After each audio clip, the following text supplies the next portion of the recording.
Hello, everyone. Good morning to all of you.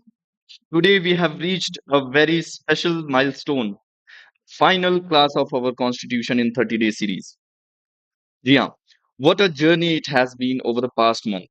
We have explored the very foundation of our democracy from preamble to the fundamental rights, from directive principles to the center state relation, from constitutional bodies to extra constitutional bodies. Of course, today I will cover the next rest part of the non-constitutional uh, bodies. And of course, this series was not just about the reading articles and clauses. It was about understanding of the vision of our constitution and the spirit of the justice, liberty, equality, fraternity they dreamed of. How that vision continues to shape our nation today. So, in this final episode, final session, let's not just revise or reflect the rest of the part, but how this learning empowers us not only for the UPSC exam but also aware of the citizens as the country, as of Indian citizens. We have to look into it. So start करते हैं आज का ये session from the rest of the part जो कि हमने last session में छोड़ा था। हमने बात कर ली थी स्टैट्यूटरी बॉडीज की जो कि एक्स्ट्रा कॉन्स्टिट्यूशनल है लेकिन एक स्टैट्यूट से बैकअप है। आज हम बात करेंगे नॉन स्टैट्यूटरी बॉडी यानी कि जैसे एग्जीक्यूटिव ऑर्डर से क्रिएट किया जाता है, एग्जीक्यूटिव कन्वेंशन से क्रिएट किया जाता है, उसके बारे में बात करेंगे। सबसे पहले बात करते हैं नीति आयोग की। आप सबने इसका नाम अब बहुत ही अच्छे तरीके से सुन लिया होगा। इसका फुल फॉर्म होता है national institution for the transforming India. It was established on January 1st of 2015 after coming of the NDA government, and it replaced the Planning Commission, which was constituted earlier by the previous government from the independent itself, for more collaborative and the cooperative federalism की spirit को maintain करने के लिए। आज हम इसी के बारे में बात करेंगे। नीति आयोग का मानना है कि ये गवर्नमेंट की एपेक्स थिंकिंग बॉडी है, एपेक्स पॉलिसी थिंक टैंक है, जो कि स्ट्रैटेजिक और टेक्निकल एडवाइस देती है to the both the central and the state governments. सीधी सी बात अगर मैं कहूं तो प्लानिंग कमीशन की जगह नीति आयोग को लाया गया है। प्लानिंग कमीशन से नीति आयोग थोड़ा सा विजन के दृष्टिकोण पे थोड़ा सा ये डिफरेंट होता है। बाकी लगभग सेम वैसा ही मॉड्यूल इसमें भी अपनाया गया है। Like it promotes the cooperative federalism bye involving the states directly in the policy making, shifting away from the old top down approach जो कि प्लानिंग कमीशन में होता था कि सेंटर से बना करके स्टेट्स में दे दिया जाता था और टॉप डाउन अप्रोच होता था। बट इसमें डायरेक्टली स्टेट्स को भी जगह दी हुई है। आपने देखा होगा कि नीति आयोग की बैठक में स्टेट्स के मुख्यमंत्री भी शामिल होते हैं। So the focus of the Niti Aayog is basically to inclusive and sustainable evidence-based development through the bottom-up approach, यानी कि नीचे से ऊपर तक जाने का, starting at the village level to the building upward to the prime minister level यानी कि सेंट्रल गवर्नमेंट तक जाएगा। ये सारी इसके विजन्स हैं। कंपोजिशन की बात करें तो ऑफकोर्स चेयरपर्सन इसके प्राइम मिनिस्टर ऑफ इंडिया है। गवर्निंग काउंसिल है इसकी जिसमें सारे चीफ मिनिस्टर्स होते हैं, लेफ्टिनेंट गवर्नर्स होते हैं यूटी के विथ लेजिस्लेचर्स वाले भी, और एक्स ऑफिशियो मेंबर्स में वाइस चेयरपर्सन होते हैं नीति आयोग के और फुल और पार्ट टाइम मेंबर्स भी होते हैं जो कि एक्सपर्ट्स होते हैं और स्पेशल इनवाइटीज होते हैं। आपको मुझे बताना है कि अभी करंट में who is the vice chairperson, because chairperson तो हमारे प्राइम मिनिस्टर जी है। तो who is the vice chairperson of the NITI आयोग, ये आपको कमेंट सेक्शन में मुझे बताना है। नाउ ऑब्जेक्टिव की हमने अभी बात कर ली, लाइक फिर से देख लेते हैं। Like it formulates the shared vision of the Nations development, वही सारी चीजें कि फॉस्टर करना है कोऑपरेटिव फेडरलिज्म को, सपोर्ट करना है on going collaboration, create village nation, वही बॉटम अप्रोच, वही सारी चीजें फिर हुई है। फाउंडेशन की बात कर लेते हैं। 1 जनवरी 2015 को ये बनता है, जब भी हमारी नई गवर्नमेंट आती है 2014 में। इसका हेडक्वार्टर अगेन नई दिल्ली में ही है। चेयरपर्सन प्राइम मिनिस्टर है ना। काउंसिल मेंबर्स में चीफ मिनिस्टर, लेफ्टिनेंट गवर्नर, वही सारी चीजें। मैंडेट है ये स्ट्रेटेजिक पॉलिसी एडवाइस, वही सारी चीजें दी हुई है। इसका एसडीजी इंडेक्स, एफडीआई टेम्पलेट्स है ना, हेरिटेज रोड मैप, ये सारी चीजों पे ये इनिशिएट लेता है। ठीक है। नाउ डिफरेंस की बात कर लेते हैं पिछला प्लानिंग कमीशन और नीति आयोग के बीच में कि क्या डिफरेंस था। तो जैसे कि प्लानिंग कमीशन की बात करें तो ये 15 मार्च 1950 को स्टैब्लिश किया गया था और ये 1 जनवरी 2015 को स्टैब्लिश किया गया। और ये एग्जीक्यूटिव रेजोल्यूशन लाया गया था इसके लिए, और ये भी सेम एग्जीक्यूटिव रेजोल्यूशन से ही लाया गया है, बिकॉज वही था। दोनों की बात करें तो दोनों का नेचर एक्स्ट्रा कॉन्स्टिट्यूशनल बॉडी है। एंड सेंट्रल इसकी अप्रोच की बात करें तो ये टॉप डाउन अप्रोच था, इसका बॉटम अप अप्रोच है, मैंने अभी बताया। 5 ईयर प्लान और एलोकेट्स फंड का काम करता था ये, और ये सिर्फ पॉलिसी थिंक टैंक का काम करता है, यानी कि एडवाइजरी नेचर है इसका रोल। और yes, it also allocates the funds to the states and the minister. कौन? प्लानिंग कमीशन की बात कर रहा हूँ, लेकिन यहाँ पे ऐसा कुछ भी फॉर्मूला यहाँ पे अपनाया नहीं गया है। चेयरपर्सन की बात करें, अगेन इसमें भी प्राइम मिनिस्टर थे, यहाँ भी प्राइम मिनिस्टर है। डेप्यूटी चेयरपर्सन यहाँ पे कैबिनेट में रैंक के होते थे, यहाँ पे भी जो वाइस चेयरमैन बनते हैं वो भी कैबिनेट रैंक के ही होते हैं। फुल टाइम मेंबर इसमें भी थे, इसमें भी हैं। और इन्वॉल्वमेंट्स ऑफ द स्टेट यहाँ पे लिमिटेड हुआ करती थी, लेकिन यहाँ पे एक्टिव गवर्निंग काउंसिल के थ्रू यहाँ पे एक्टिव पार्टिसिपेशन होता है स्टेट्स का। 5 ईयर प्लान जो कि लास्ट में ये कंप्लीट हुआ है 1951 से 2017 में ये खत्म होता है। और यहाँ पे कोई भी 5 ईयर्स प्लान्स नहीं है, but focus on the strategies, road maps का है कि 3 साल में, 7 साल में कैसा, लॉन्ग टर्म में 15 साल में ऐसे कैसे काम करेंगे। वो सारी चीजें नीति आयोग में देखी जाती है। यहाँ पे कोऑपरेटिव फेडरलिज्म को कोई जगह नहीं थी प्लानिंग कमीशन में, लेकिन यहाँ पे स्ट्रॉन्ग एम्फेसाइजेस किया गया है to cooperative and competitive federalism को। और ऑफ कोर्स यहाँ पे मॉनिटरिंग वीक थी, but as compare to this NITI Aayog strong emphasise करता है to the outcome based monitoring and evaluation, permanent करता रहता है ये बीच बीच में, टू वेरियस रिपोर्ट्स, है ना। नाउ इट्स इकोनॉमिक प्लानिंग और रिसोर्स एलोकेशन करता था प्लानिंग कमीशन, बट यहाँ पे सस्टेनेबल डेवलपमेंट, इनोवेशन और डिजिटल ट्रांसफॉर्मेशन को जगह दी गई है। और इसकी एडॉप्टेशन की बात करें तो यहाँ पे रिजिड और स्लो एडॉप्टेशन थी, बट यहाँ पे technological driven data based policy innovation को जगह दी है, यानी कि ये फ्लेक्सिबिलिटी को ज्यादा तरजीह देता है। क्रिटिसिज्म इसका ये है कि ये ब्यूरोक्रेटिक हर्डल्स यहाँ क्रिएट किया जाता था, लेकिन यहाँ पे सिर्फ ये एडवाइजरी नेचर है, क्योंकि इसमें डायरेक्टली इन्वॉल्वमेंट है to the various stakeholders, तो वहाँ पे थोड़ी चीजें फ्लेक्सिबल क्योंकि होती है, तो ये थोड़ा सा क्विक होता है as compare to the planning commission. And of course it is replaced by the NITI Aayog, and currently active body है since 2015, that is NITI Aayog. ठीक है। नाउ नेक्स्ट बात करते हैं हम नेशनल डेवलपमेंट काउंसिल यानी कि एनडीसी की। एनडीसी की बात करें तो इस basically it is it was बोल सकते हैं, बिकॉज ये एक्टिव नहीं है, although it is not abolished yet, but it is not right now. It was a key institution for the planning in India, जब 1952 में इसको 6 अगस्त के दिन इसको बनाया गया था। और इसका बेसिकली काम था to mobilise the strength, efforts, resources to the nation in support of the 5 year plan, जो प्लानिंग कमीशन करता था उसके लिए।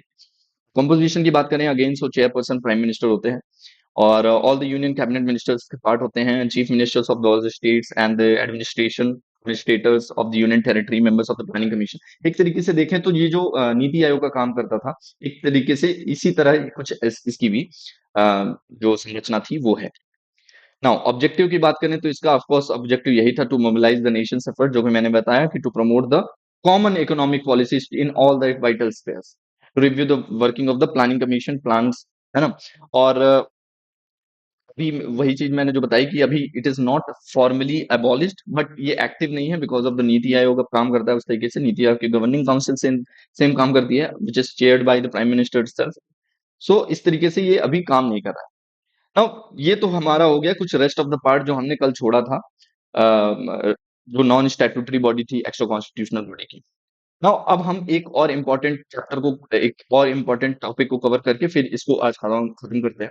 लाइक मैंने इमरजेंसी की बात नहीं की थी, ये टॉपिक हमसे छूट गया था, तो it is one of the most important topic we have to cover.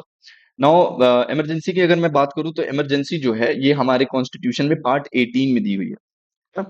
Part 18 में आर्टिकल नंबर 352 से 360 में इमरजेंसी के बारे में दिया गया है। 352 की अगर मैं बात करूं तो इसमें नेशनल इमरजेंसी की बात की गई है।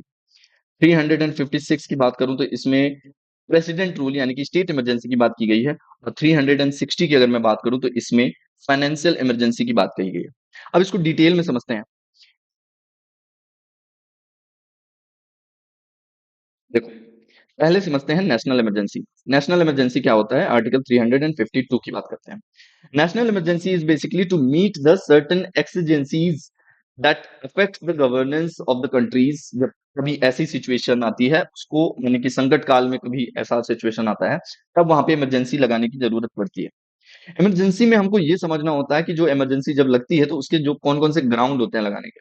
फॉर एग्जाम्पल जो आर्टिकल 352 में जो ग्राउंड्स दिए हैं उसमें पहला है फॉर हो जाए, ठीक है। दूसरा है एक्सटर्नल एक्सटर्नल एग्रेशन, ठीक है।